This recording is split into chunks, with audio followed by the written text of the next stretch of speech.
Today we are reading On the Duality of Cerces, the work of the New Forest scholar that revolutionized the way the people of the Grove thought of the Titan Cerces. This collectible can be found starting from the Golden Calyx Bud of Treasures in Murmuring Woods Grove of Epiphany. It is found on the ground in the ruined library. Preamble. In the years that offer verifiable historical records, the study of the Titans has become a prominent science and has continued to flourish. However, it seems that exploration into Cerces has never gone deeper than the surface level. As a New Forest scholar, I must say that this phenomenon is ironic, that our research into reason lacks any depth of reason at all. In my many years of research, I have noticed a phenomenon that is worth serious consideration. As the manifestation of reason, what Cerces themselves displays are not purely logical characteristics, but a subtle duality.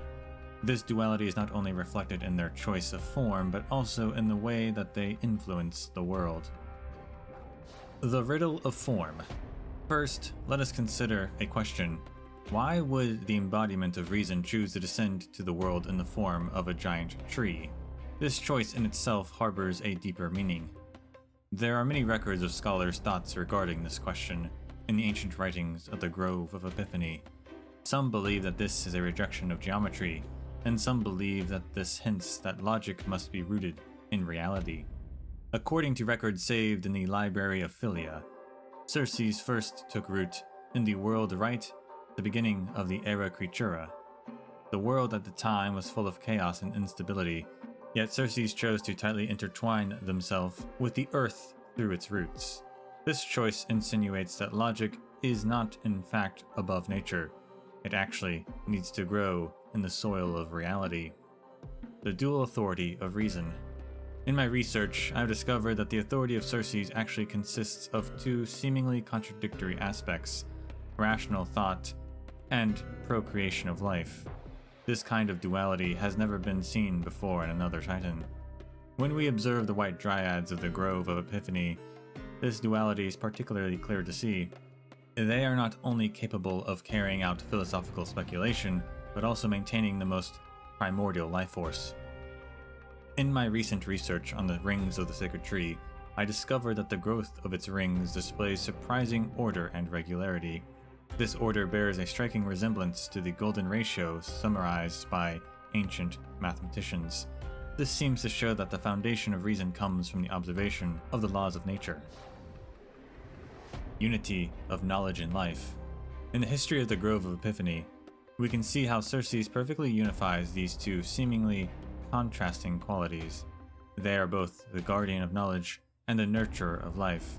Whenever the sparks of inspiration burst forth in the grove, the giant tree will condense dew to sustain new ideas. These ideas will be converted into nourishment to promote the growth of life. One particularly noteworthy idea is the Chamber of Purifying Tears design. The traditional view is that the cold aids in activating the brain and promoting thought.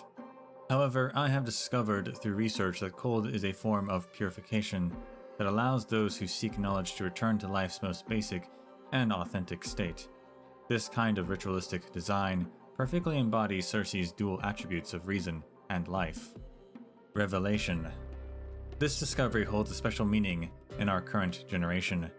When the Black Tide raged, and we were forced to leave our homes, pure rational planning alone would likely lead us to despair. It is just as I witnessed during my evacuation.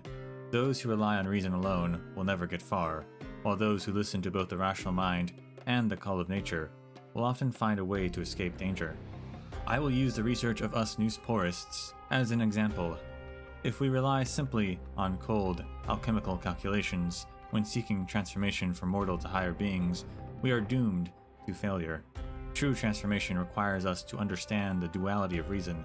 It is the guidance to thought and the rhythm of life. Conclusion. Through the research into the duality of Cerces, I have come to an important conclusion. Reason is not as singular as we commonly believe. It is both a method of thought as well as the rhythm of nature, the origin of knowledge, and the impetus of growth.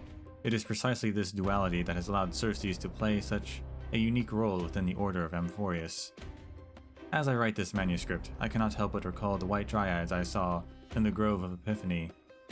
As they unfurled their branches and leaves under the rays of light, they not only abode by the most rational rules of growth, but they also display the most natural form of vitality. Perhaps this is the most direct hint that Cerces has left for us, that true reason must coexist symbiotically with life itself. Note: part of the argument in this manuscript is derived from the research conducted on the age rings of the Grove of Epiphany's sacred tree. My sincere gratitude to my Newsporist colleagues for their support and suggestions.